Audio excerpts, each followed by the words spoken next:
Presidente Javier Milei, muy buenos días. Luis Majul saluda desde el Observador 107.9. ¿Cómo va? ¿Qué tal, Luis? Un gusto enorme hablar contigo nuevamente. Bueno, gracias por responder a nuestro llamado. Lo estuvimos llamando toda la mañana porque pensamos que era importante conversar con usted. Primero sobre el tema del anuncio que acaba de formular el ministro Caputo, en el sentido de que les van de que el Fondo Monetario Internacional, si no interpreté mal, les va a prestar a la Argentina 20.000 millones de dólares de libre disponibilidad. A ver, lo que manifestó hoy el ministro de Economía, Luis Caputo, es que la operación, digamos, en la que estamos trabajando es una operación por 20.000 millones de dólares, que sumado a lo que estaría aportando el Banco Mundial, el BID y CAF, permitiría llevar las reservas internacionales brutas a 50.000 millones de dólares. Es decir, el balance del Banco Central, que hoy cuenta con reservas internacionales brutas de 26.000 millones de dólares, pasaría a contar por lo menos con 50.000 millones de dólares. Ese es el primer punto principal. Además, hay que hacer algunas aclaraciones sobre las características del programa, que es absolutamente distinto a lo que ha pasado no solo en la historia argentina, sino en la historia del Fondo Monetario Internacional.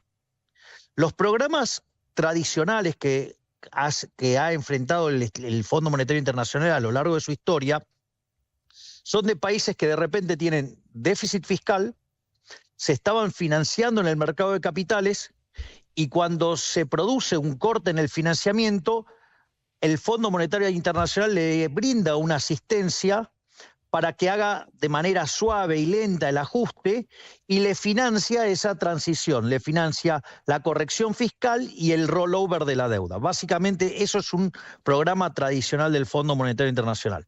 En el caso argentino la diferencia es totalmente abismal, porque en el caso argentino, Argentina ya hizo el ajuste. Argentina hizo ajustes muchísimo más profundos que los que demandaba el propio Fondo Monetario Internacional. Recordemos que nosotros hicimos un ajuste fiscal en el Tesoro de 5 puntos del PBI en un año. De hecho, alcanzamos el equilibrio en el primer mes de gestión e hicimos un ajuste de 10 puntos del PBI en el Banco Central. Es decir, que Argentina ya la parte del ajuste la hizo. Y que lo más significativo en esto, y si usted me lo permite, sí, voy a citar una frase que usó el otro día el profesor de Pablo en una entrevista con José del Río. La Nación Más, con José del Río, que es muy importante que lo hayan mencionado, que es la cuestión moral que estamos discutiendo acá. ¿Por qué? Es decir, porque básicamente el Banco Central, en su pasivo que tiene, la base monetaria, ¿sí? Y tiene otros pasivos remunerados. Es decir, en general, el profesor de Pablo lo hizo de una manera muy gráfica y espectacular. Dice, mire, suponga que usted tiene que lo quiere cerrar el Banco Central. Entonces, ahí hay una deuda que tiene el Banco Central con los argentinos, que es la base monetaria y los pasivos remunerados. Bueno, tradicionalmente, ¿qué piensa el político argentino? Bueno, haga con eso un supositorio, ¿sí? ¿Cómo haga con eso un supositorio? Y agarre los billetitos, enróllelo y úselo de supositorio. Eso es la tradicional política argentina.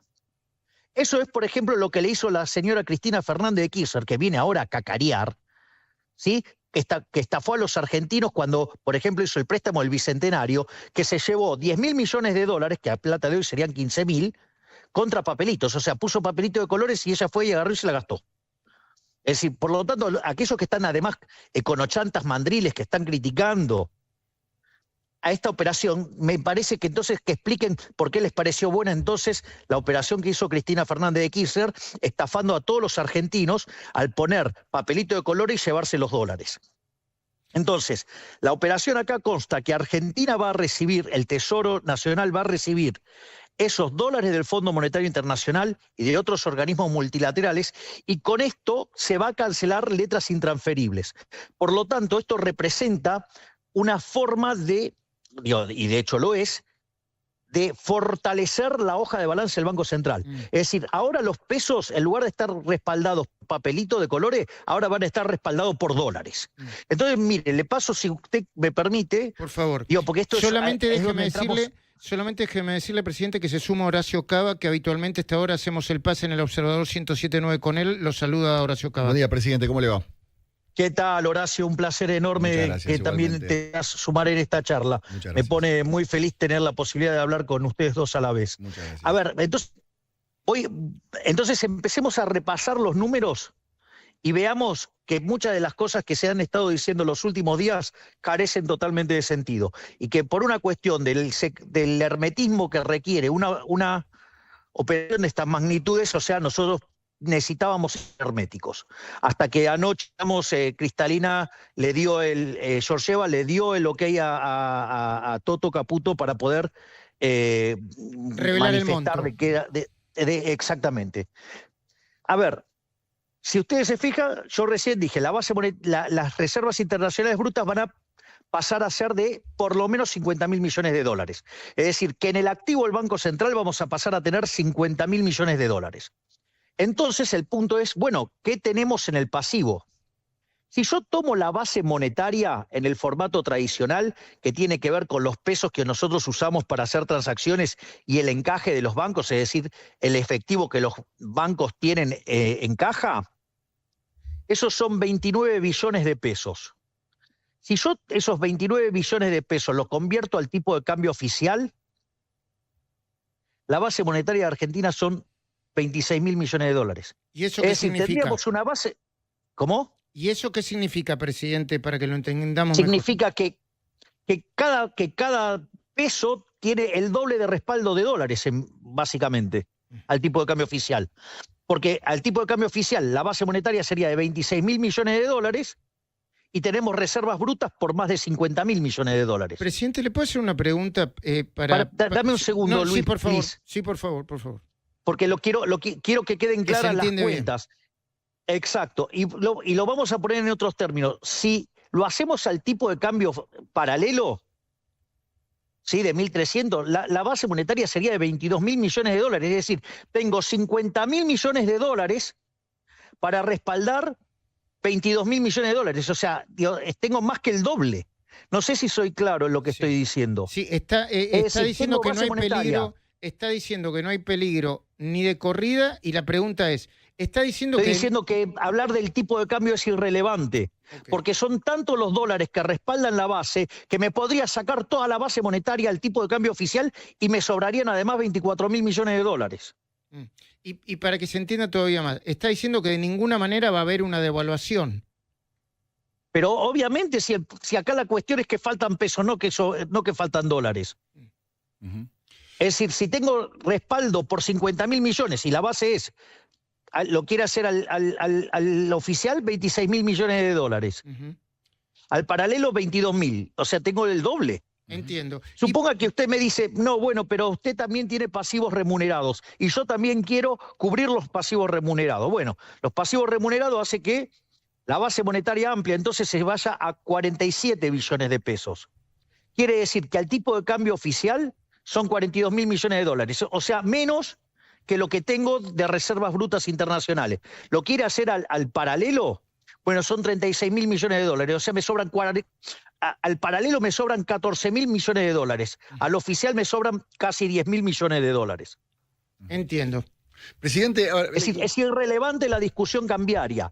Solamente los mandriles econochantas de Argentina se ponen a operar con esa cuenta. Bien, le quiero preguntar, porque hay mucha gente, obviamente, que está atenta a todas estas cuestiones técnicas que usted está explicando, pero al mismo tiempo por ahí algunos quedan afuera. Y muchos recuerdan, basado en la poca información que a veces se tiene, acuerdos previos con el Fondo Monetario Internacional, que usted fue muy crítico. Es más, en estos días hubo gente que estaba recordando algunos mensajes suyos, criticando el por qué fue el gobierno a pedir ayuda al Fondo Monetario Internacional. Y cada vez que en los acuerdos anteriores se anunció, se planteaba como que era una solución, que esto venía a solucionar y después nos enterábamos que venía muy complicado.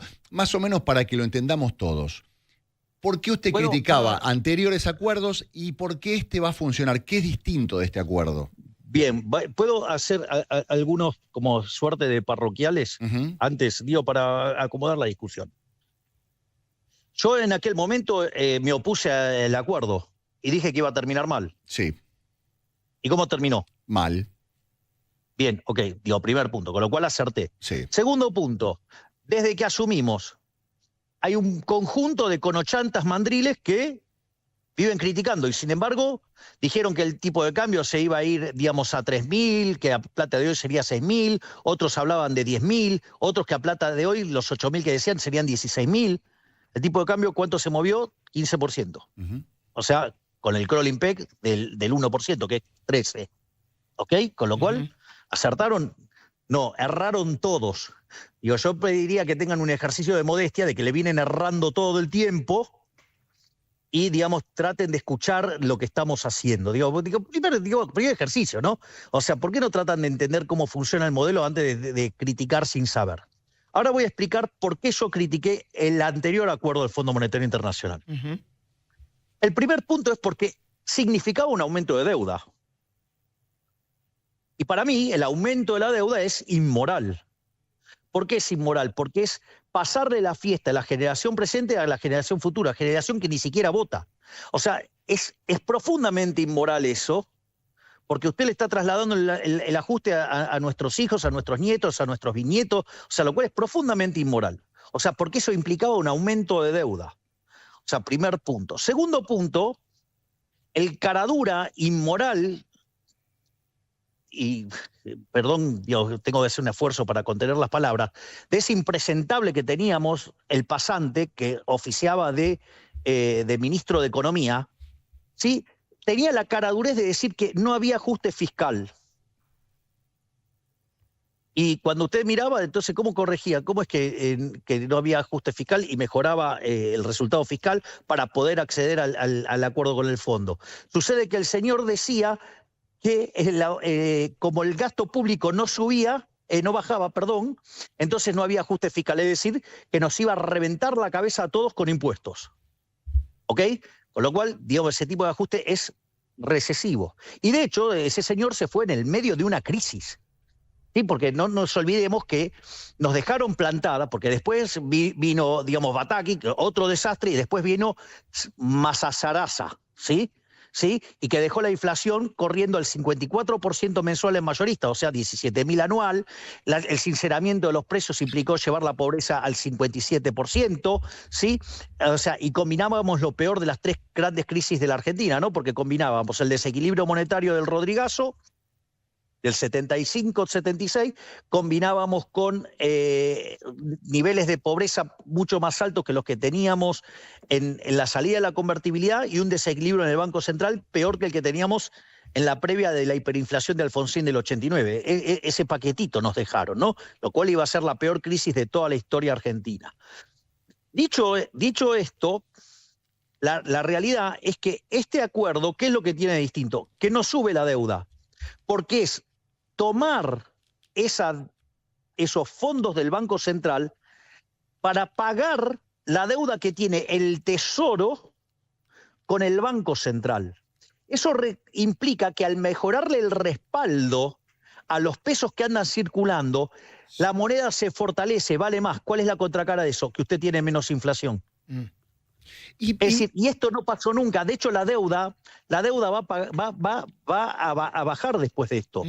Porque como los títulos no cotizan a la par, entonces vamos a poder cancelar más deuda todavía. Vamos a hacer un saneamiento del balance del Banco Central con, además, caída de la deuda bruta total. Presidente, esa es la gran diferencia. Bueno, presidente, ¿y cómo explica usted? ¿Puedo hacer una nota más, por favor, Luis? ¿Cómo no? Porque viene a lo que preguntó Horacio. Perdón sí. que... No, por favor. Que te haya interrumpido. No, por favor. Pero el punto es el siguiente. Yo les recuerdo, cuando nosotros dijimos que íbamos a hacer el ajuste que hicimos, que decían que era imposible. Sin embargo, nosotros ajustamos 5 puntos del PBI y lo hicimos en un mes. ¿Sí? Después en 6 meses tardamos en hacer el ajuste del Banco Central, que son 10 puntos más. ¿Qué nos dijeron después de eso? Que entonces íbamos a hundir a la economía. De hecho, digamos, cada vez que se hicieron ajustes de estas características, por lo menos la economía debería haber caído más de 10%. ¿Sí? Sin embargo, este año que pasó, La economía, medida por el estimador mensual de la actividad económica, terminó 5% arriba del año pasado. Es decir, no solo que bajamos la inflación de 54 a menos del 1,5% en mayoristas, no solo eso, con lo cual terminamos con deflación en dólares, no solo eso, sino que además, como si esto fuera poco, bajamos la pobreza de 57 a 34, con lo cual sacamos de la pobreza a más de 10 millones de personas y el PBI subió. Es decir, ¿por qué? Porque esta vez, ¿por qué ha sido diferente? Porque es la primera vez en 124 años que el ajuste fiscal se hizo castigando al Estado y no al sector privado. Y esa es otra gran diferencia que esta gente no quiere aceptar y que no puede ver. Yo no sé si no puede verlo porque son obtusos, porque son necios o porque directamente presentan un déficit de IQ severo. Ahora, presidente, yo pregunto, ¿y en estos últimos días la volatilidad, usted la explica porque hay gente honesta que no entiende lo que está pasando o que no tenía suficiente información sobre el préstamo del fondo, que es correcto porque no se puede revelar todo, porque hay economistas, como dice usted, que son que no son, o son deshonestos intelectualmente o le están pifiando, o porque hay una parte del empresariado, de la población o de personas muy ricas que ven afectado su patrimonio porque apostaban a un dólar, no sé, de 1.500 o de 1.800 y hoy lo tienen en casi 1.300 o 1.300. A ver, lo que hay que hacer es que tener claro, digamos, la situación en la cual ocurrió todo esto. Es decir, esto no es solamente economía, Luis. Acá hay otras cosas. ¿Qué cosas? Acá se mezcla la política. Y acá esto es mucho más delicado que lo que puede estar pasando a mercado. Acá hubo un intento de golpe en lo que tiene que ver en la cuestión institucional política, en lo que tiene que ver en la cuestión de la calle y en la cuestión del mercado. O sea, el mercado es solamente una parte de todas estas cosas. Vamos a ponerlo en estos términos. Días atrás, en el Congreso de la Nación, el kirchnerismo intentó hacer un golpe desde la vía institucional. Es más, ¿qué es lo que pasa? Sucede que Cristina está nerviosa. ¿Sabe por qué? Porque Casación le revocó el recurso y ¿sabe qué? Ya sabe que va a ir presa. Es decir, este es el dato. La señora Cristina Fernández de Kirchner sabe que va a ir presa. Consecuentemente, está haciendo lo que se llama, en teoría de los juegos, quemar las naves. Es decir, la frase quemar las naves tiene que ver con el hecho de que cuando llega Cortés y quiere avanzar, para que sus soldados no se retraigan, ¿qué hizo? Quemó las naves, entonces, digamos, o peleaban hasta morir o morían, pero peleaban. Bueno, entonces, y eso es lo que ella está haciendo. Ella está quemando las naves, ellas y los delincuentes de sus socios, ¿no? Llámese Kicillof, Massa, digamos, o sea, todo el cuarto gobierno kirchnerista deplorable que dejó el país al borde del abismo. Entonces, fíjese que durante lo que fue toda la sesión del Congreso, ella llamó activamente a diputados para que no nos dejaran pasar el DNU. Primer punto. Digo, para que vea cómo, digamos, ahí tiene un elemento político. Claro, no solo eso, y además la búsqueda del juicio político. Digo, ¿para qué? Porque ¿sabe lo que pasa, Luis? Que si esto sale bien, no vuelven más. Entonces, por eso están todos. Es más, fíjese que el nivel de sabotaje, cuando ya ven que logramos pasar el dictamen, ¿sí?, de comisión bicameral del DNU y vamos al recinto y saben que les vamos a ganar la elección, ¿qué hicieron? Mandaron al Fondo Monetario Internacional una carta diciendo que no se iban a hacer cargo de lo que nosotros tomáramos de deuda. Digamos, más desestabilizante que eso. O sea, ellos que son los fanáticos del Estado presente niegan la continuidad del Estado. O sea, una cosa verdaderamente disparatada. Para que se den una idea del intento, digamos, institucional de romper las cosas. ¿Por qué? Porque la señora va a ir presa. Va a ir presa. Y eso es lo que la tiene como loca. Primer punto. El segundo punto es lo que pasó en las calles. Lo del miércoles ¿Sabes más 12 de marzo. El miércoles, exactamente, me entendió perfecto. Lo que pasó el 12 en las calles no fue una cosa trivial. Digo, fíjese, cuando usted tiene, digamos, la última manifestación, ¿cuánto tiempo tardó en desarmarse? 20 minutos. O sea, usted desarticula una marcha en 20, 30 minutos. Son muy revoltosos, ¿sabe cuánto tiempo? 20. Perdón, 2 horas. Es más, yo no sé, Horacio, pero digamos, Luis, tú tienes Sí. una edad más o menos como la mía, Sí. vos has visto los barra bravas Sí. pelear, Sí. ¿no? Digamos, o sea, en la época del Mundial de 86, digamos, nosotros teníamos nuestros barra bravas que eran peores que los hooligan. ¿Cuánto tiempo duraban en un combate? 2 horas, 3 horas. ¿Cuánto duró los enfrentamientos el día 12? Mucho, más, demasiado. 9 horas. Está claro, ¿no? Esa gente no eran barras bravas, esa gente eran mercenarios. Profesionales, O sea, digamos. Exactamente, era gente que fue a hacer cosas pesadas por dinero, que es la operatoria de la izquierda. Entonces después, cuando yo hablo de los woke, cuando hablo del socialismo, todo, y todo dicen, ay, ¿de qué carajo está hablando? De este tipo de cosas, porque así actúan. Es decir, digamos, después no conectan. Es como, digamos, ¿qué le parece lo que le pasa en materia de seguridad en la provincia de Buenos Aires? La provincia está, no les gusta que digamos bañada de sangre, detonada. Es un baño de sangre, es un baño de sangre. Bueno, ahí usted tiene la aplicación del concepto woke a la seguridad y la justicia, o sea, Zaffaroni. Entonces, ¿entiende? Digamos, cuando yo voy y hablo en Davos y puteo contra los wokes, bueno, ahí tiene una aplicación concreta.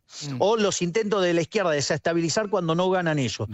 Son eso. Sí. Pero, ¿sí? presidente, O a la ver, cultura de perdone que lo interrumpa. Usted está diciendo abiertamente que hubo un intento de golpe de Estado, de desestabilizar la democracia a través de estos hechos violentos. No, digamos, no fue un acto Horacio, de jubilados y nada más. ¿Y vos crees que un jubilado puede estar 9 horas? No, por supuesto que no. De 9 horas? Pero para usted no queda ninguna duda de que ese acto fue para desestabilizar su gobierno. Horacio, digamos, no quiero ser indiscreto preguntándote la edad, pero, a ver, digamos, cuando vos ibas a la cancha, cuando yo iba a la cancha y veía a los barra brava, digo, un barra brava no puede estar en una situación de enfrentamiento por más de 2 o 3 horas. ¿Me explicás cómo puede ser que estuvieron 9 horas? Hubo un plan. Usted dice que hay un plan detrás de todo esto, que no es casualidad y que lo que se está buscando es... Obvio, no... y que lo financió, digamos, que ¿Quién lo financiaron los intendentes de la provincia de Buenos Aires. De hecho, la doctora Bullrich los denunció. Entonces, lo que quiero decir es, probaron por la vía institucional, probaron por la vía de la violencia, apropiarse de las calles, y no solo eso, sino que además probaron la vía de mercado. Ahora, presidente, también, es una mirada personal, también aprovecharon un momento de debilidad política de algunos errores, forzados o no forzados, que cometió el gobierno. ¿Usted lo admite eso? Hay algunos que, sí, a ver, no comparto en todas las definiciones de errores. Ejemplo, yo te escuché decir en un editorial, digamos, el error de Davos, y lo de Davos no es un error. O sea, digamos, digamos, o sea, no estén acostumbrados a escuchar un discurso fuera de la caja, digamos, y que la sociedad no quiera admitir, digamos, que le han estado lavando el cerebro durante 40 años, lo lamento, o sea, digamos, o sea, pero a mí me caracteriza por decir verdades incómodas. Entonces, o sea, digo, porque te puedo asegurar, digo, que he recibido, aparte, digo, es de mercado. A ver, yo estuve hablando del tema de los woke ¿y sabes cuántas personas estuvieron tuiteando sobre el tema? ¿Cuántas? 400 millones de seres humanos.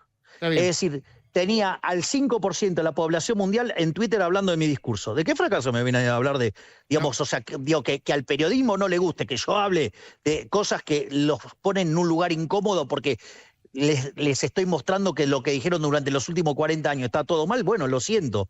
Es decir, pero eso, digamos, o sea, no, está bien, pero en este sentido error, lo digo yo, no, sin querer discutir personalmente, le digo en este sentido. Si su mejor agenda es económica y si ya recogió frutos de sus toma de decisiones económicas y la política económica.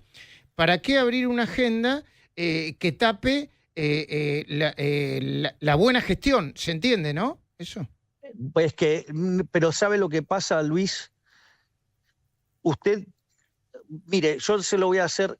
Dígalo sin. A mí no me asuste, dígale fuerte, no hay problema, ¿eh? Luis, no, estoy tratando de armar la oración de manera ordenada para que se me entienda, ¿sí? Por ejemplo, el caso de Chile, digo, previo a todas las revueltas que tuvieron, parecidas como la que quisieron hacer acá. Pregunta es, en ese caso, ¿no era los logros de la economía chilena no eran impresionantes? Es cierto.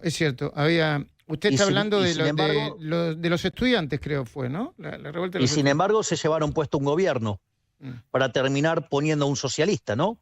Socialista / comunista, sí. ¿Cierto? Por elecciones libres. Bien, ok. Sí.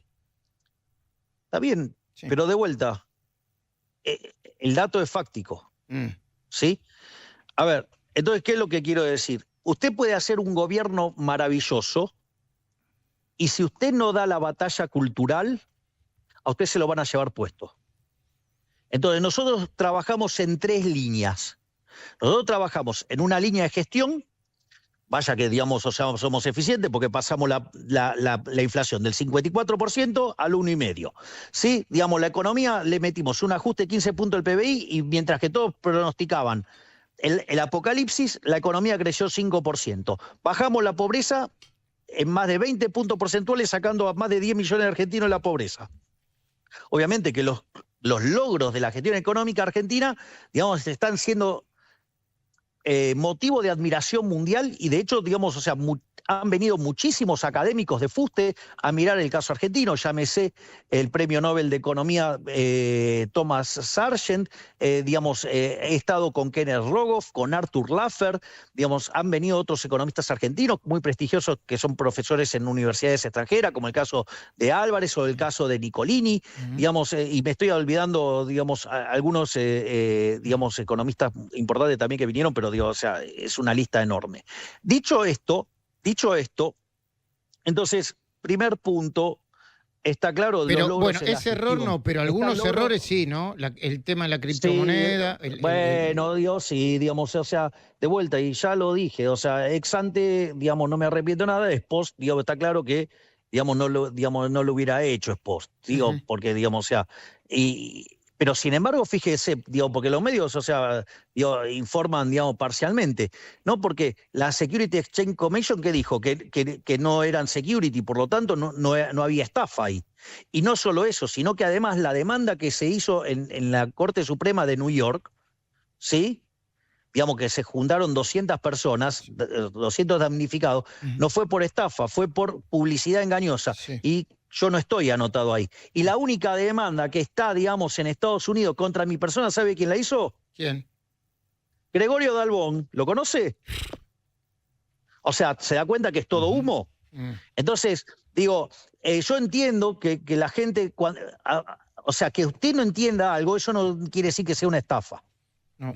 Presidente, ¿Okay? usted hablaba recién del cambio o de la batalla cultural recién con Luis. Luis decía, bueno, ustedes tienen una cuestión económica, hay varias cosas que están sucediendo y hay mucha gente que habla de la oportunidad o no, el timing o no, de abrir también la batalla cultural o el debate con respecto a la política de memoria, verdad y justicia que propone su gobierno. Ya hace un año usted había propuesto esta memoria, verdad y justicia completa.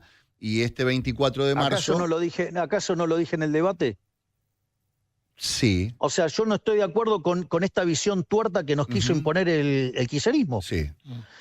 Y siempre dije, quiero la memoria completa. O sea, una verdad contada a medias no es verdad, es una mentira. A usted lo acusan de negacionismo, entonces, de no reconocer a los desaparecidos y en cierta forma... Yo, digamos, digo, que me acusen de lo que quieran, porque la verdad que no se han guardado en nada de acusarme.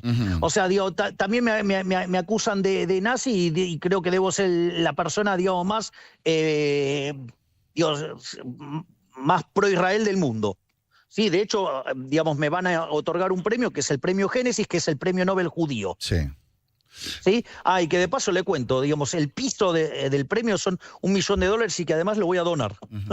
Digo, Pero digo, ¿por qué es importante digo, para usted no, en para este que- momento dar esta batalla cultural y que se hable de la historia como usted la describe Porque- completa? ¿Por qué ahora? Porque yo estoy cansado de la mentira. Yo no me puedo sentar a discutir con alguien, digamos, o sea, ¿sabe lo que pasa? Que usted no puede construir nada sobre una mentira. Entonces, en tanto y en cuanto, ¿sí?, no admitan que no fueron 30.000, no se puede discutir. Usted no puede, digamos, ¿cómo va? A ver, vamos a esto. Agarremos el dato de inflación mayorista, el último dato. ¿Cuál fue? 1,5. 1,6, 1,5, 1,6. Sí, por ejemplo, 1,6. Bueno, ahora empezamos a discutir que, no, los kirchneristas empiezan a decir que fue 10. Bueno, ¿qué puede discutir usted con eso? Pero no es O un sea, tema usted no solamente puede- del no- kirchnerismo, presidente. Aparte del PRO, en la provincia de Buenos Aires se estableció que son 30.000, digamos. Hay mucha gente que considera que es un A mí debate me que ya parece se cerró. No, porque usted no puede cerrar un debate. No, quieren cerrar el debate porque hay una mentira. ¿O acaso Luis Labraña no dice que justamente Sí. inventaron el número para poder recibir fondos? Y usted lo que dice... Bueno, entonces digo, lo que quiero es la verdad. Quiero la verdad. Los desaparecidos fueron 8.753. Y Una esto- aberración. Y esto no significa... Condeno lo que hicieron las Fuerzas Armadas porque tienen el monopolio de la violencia. Entonces, usted, cuando tiene el monopolio de la violencia, por más que el otro actúe mal, eso no le da derecho a usted a actuar mal. Punto 1. Punto 2. Del otro lado también hubo crímenes y también, digamos, tienen que ser considerados como criminales. Es decir, y es más, y también me parece una barbaridad creer que el terrorismo en Argentina empezó el 24 de marzo del 76, cuando en realidad los primeros actos terroristas en Argentina comenzaron en 1969. Y la AAA, ¿sí?, digamos, la creó, digamos, un gobierno peronista. Y la metodología de desaparición de personas la inventó el peronismo. Entonces yo entiendo que hay cosas que no les resulte cómodo, digamos, al arco político discutir. Pero si usted no pone la verdad sobre la mesa, usted no puede avanzar. ¿Por qué se cree que recurrentemente los argentinos estamos peleando por lo que pasó en los 70? Porque no quieren mostrar la verdad. Entonces, en tanto y en cuanto la verdad sea ocultada, usted no va a poder avanzar. Ahora, digamos, porque... Y una de las cosas que hice el 24 de marzo, que fue, desclasifiqué los archivos. Del 76 al Porque sí. 83. Exacto, sí, porque Cristina lo había hecho, pero podían acceder, no estaba implementado. ¿Quién puso lo que había que poner para que se implemente? Yo lo hice. Para que se sepa la verdad. Entonces la gente va y que pueda investigar. No estar mirando la versión tuerta que me quieren imponer Carlotto Bonafini, por decirlo de alguna manera. Y todos los terroristas que están adentro de las filas del kirchnerismo. Presidente... Dicho sea paso, también desclasifiqué los archivos de los nazis en Argentina, ¿no? Bien. Sí, sí.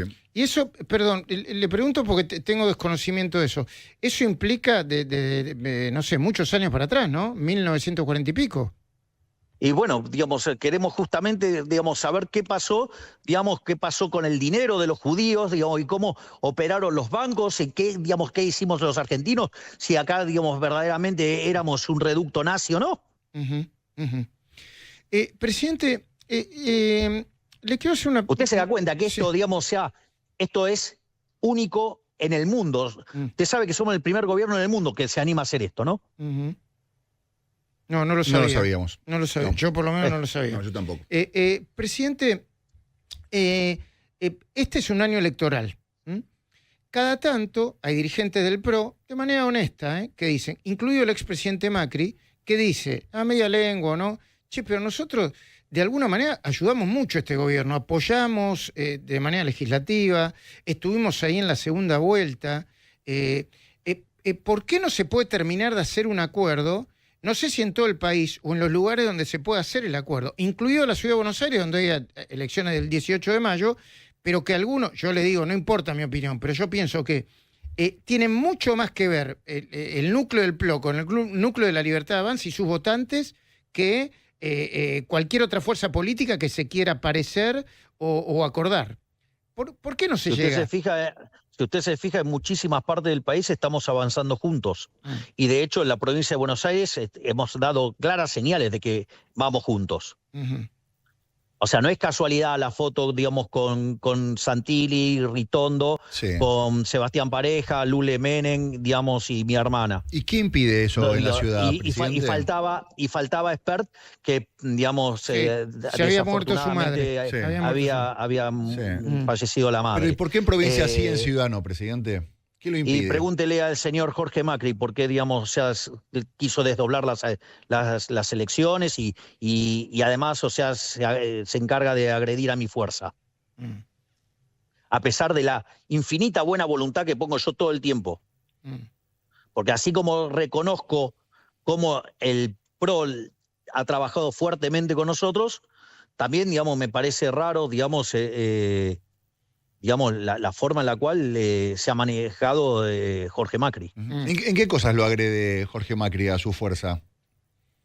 Y bueno, usted, digamos, o sea, hay formas de mirar cosas que pasan en redes y demás.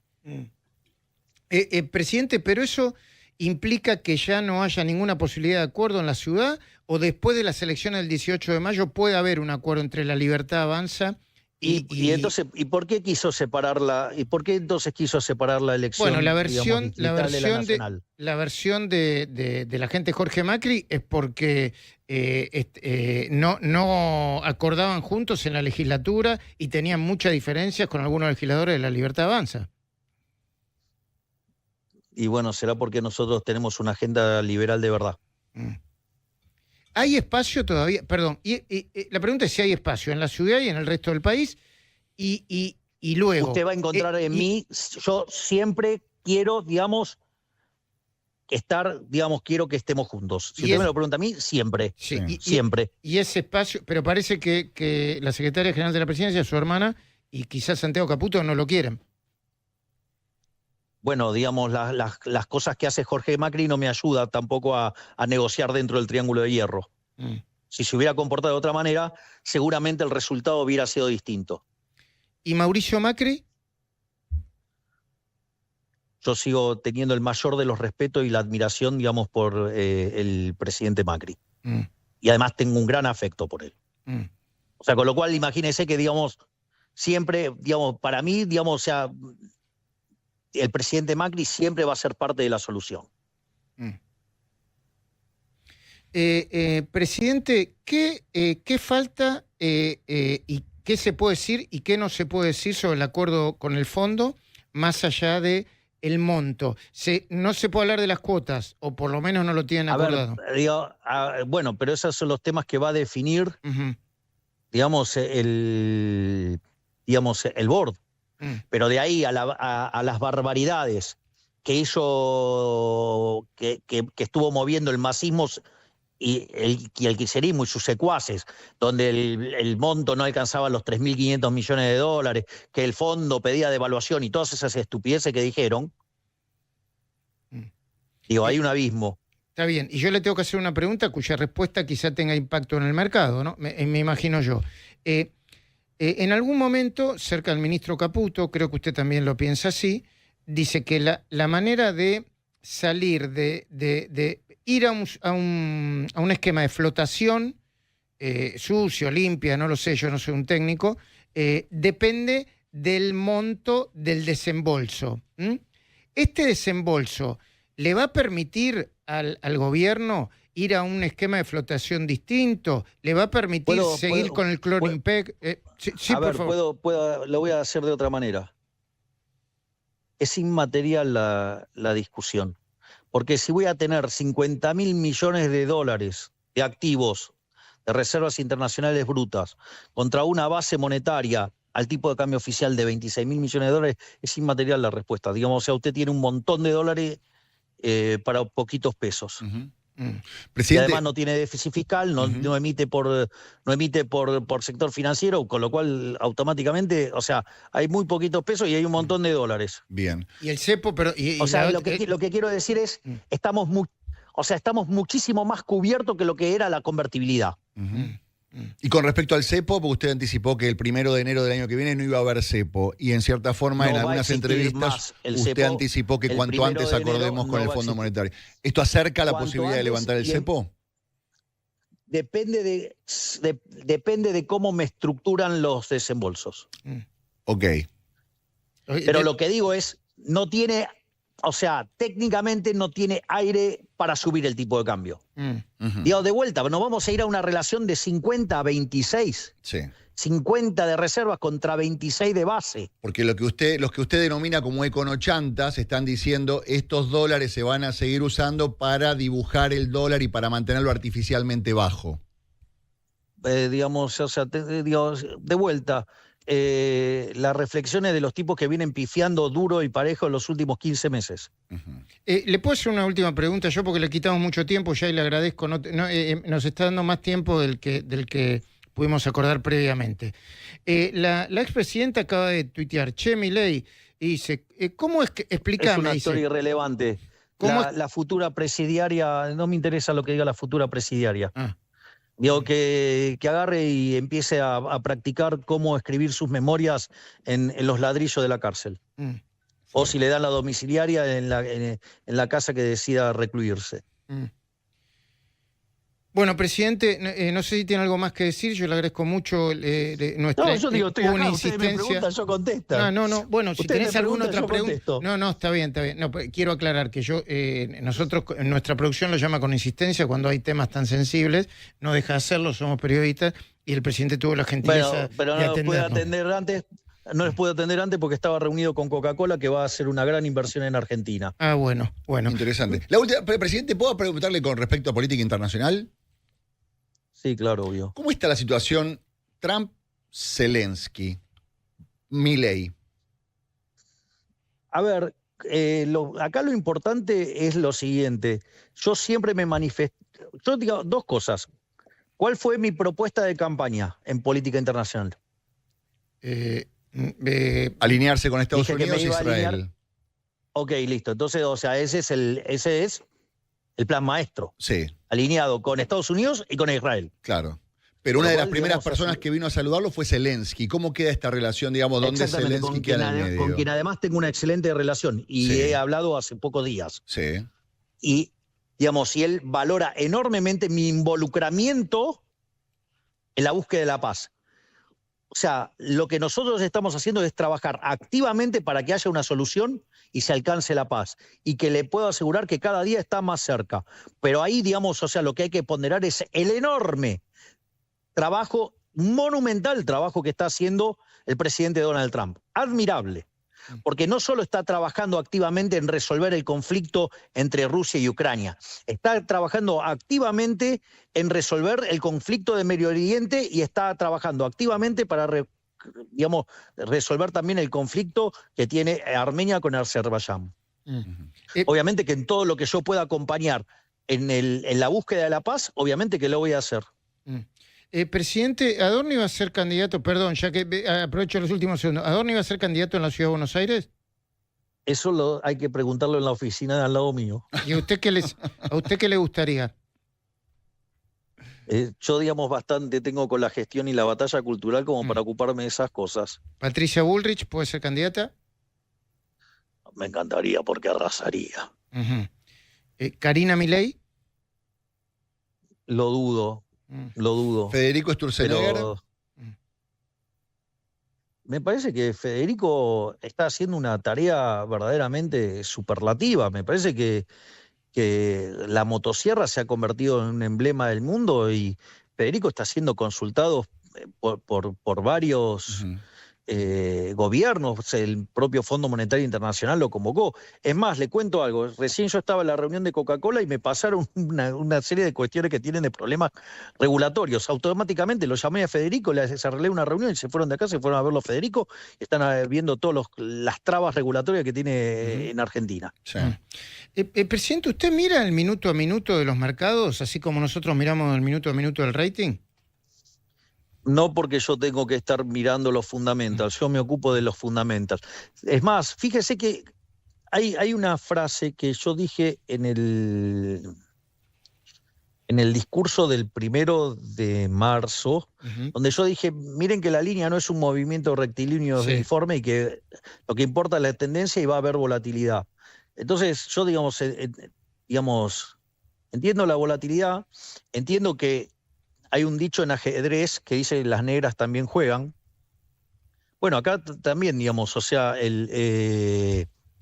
digamos, los enemigos del gobierno juegan, han hecho movimientos claramente para hacer problema, aprovechando el hermetismo que implica una negociación.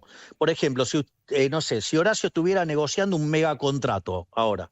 No, por favor, no doy ideas. No. Sí. Está bien, pero... Sí. Bueno, igual se lo merecería porque está haciendo una labor periodística superlativa. Gracias, presidente, gracias. No, yo digo siempre lo que pienso. Ustedes ya saben cuál es el problema mío. Digo lo que pienso, hago lo que digo. O sea, igual no es libre de costo hacer eso. Pero al margen de eso, a lo que digo es digamos, uno no estaría anunciando esa transacción, porque eso, supongamos una empresa que se quiere comprar a otra. Claro. No lo hace, porque si no, imagínense lo que pasaría con todas las acciones y todas esas cosas. Bueno, esto es igual. Entonces, en este contexto, nosotros teníamos que mantener el hermetismo propio de la negociación. Eso, digamos, del lado de los enemigos del gobierno, lo empezaron a usar para mentir sobre el monto, para mentir sobre la política cambiaria. Y entonces, ¿qué pasa? Si usted empieza a decir, digamos, que se va a devaluar y las caterva de estupideces que dijeron, ¿cuál es el problema? Y los importadores adelantaron importaciones y los exportadores no liquidaban. Claro. Entonces, mire, el Banco Central pierde reservas. Sí, bueno. Esperen que termine el juego, van a ver cómo terminaron los que se timbiaron en contra del peso. La última inflación... Pero hay que esperar. Sí. Okay. No quería dejar de preguntarle sobre la inflación. ¿Usted, en el gobierno, esperan una inflación de 1 para abril o mayo o es muy optimista eso? Nosotros creemos que dada la volatilidad que nos pusieron, que nos plantó la política en el último mes, digamos, es probable que, digamos, haya que esperar hasta mayo o junio para ver la inflación empezando con 1. Pero inexorablemente eso va a ocurrir. O sea, en algún momento, digamos, vamos a pagar los efectos de la volatilidad, pero ¿cómo es? Pero después de eso, digamos, se va a normalizar y la inflación va a volver a su patrón natural, y yo creo que a mitad de año ya entramos con la inflación en 1. Bien, presidente, mi última pregunta tiene que ver con esto usted describe este marco de volatilidad que no solamente hay en la República Argentina, sino que hay en la región y hay a nivel global. No me va a decir que no lo anticipé el 1 de marzo. Eso sí, pero no sé si usted anticipó que iba a haber una cuota de volatilidad producto de algunas decisiones que toma Trump, ¿no? Esta cuestión de regulaciones, cambio de escenarios, aranceles. Usted, cada vez que Trump hace estos anuncios, se agarra a la cabeza y dice, no es el momento, o Argentina está en un momento que no va a sufrir ningún tipo de turbulencia producto de las decisiones que está tomando Trump en este momento en los Estados Unidos. En primer lugar, una de las cosas que uno aprende cuando están sentados en estos sillones es saber la responsabilidad que tiene de estar parado en los zapatos que uno está. Primer punto. Con lo cual, jamás se me ocurriría hacer, digamos, no tengo nada que decir, digamos, de las decisiones que toma el mandatario de la primer potencia mundial. Me parecería una cosa irreverente, digamos, o sea, desubicado. Es el primer punto. El segundo punto, que no es menor, es que la prensa internacional, que es woke mayoritariamente, algunas son más escandalosamente woke y anti-Trump, no sé, llámese CNN o llámese, no sé, New York Times, que son directamente, pasquines, demócratas. Al margen de eso, usted lo que tiene que entender es que Trump está parado en los zapatos de la potencia mundial más grande del mundo. Entonces, cuando toma una decisión, usted la tiene que mirar en términos geopolíticos.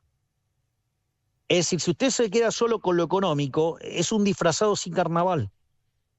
Es decir, Trump juega en otra liga. juega en la liga de ser el país más grande del mundo y toma las decisiones en términos de geopolítica. Digo, después a los economistas le puede gustar más, le puede gustar menos, es un elemento de 25º orden. O sea, digamos, con lo cual digo, yo sugeriría que cuando miran las decisiones del presidente Trump, las hagan en términos de geopolítica. Digo, claramente, digamos, yo de haberlo tratado, yo sé que no es proteccionista. Digo, pero él juega en otra liga. Él juega en la liga más grande de todas, y en esa liga, además, o sea, él es el jugador más grande, y en ese contexto, digamos, juega la geopolítica.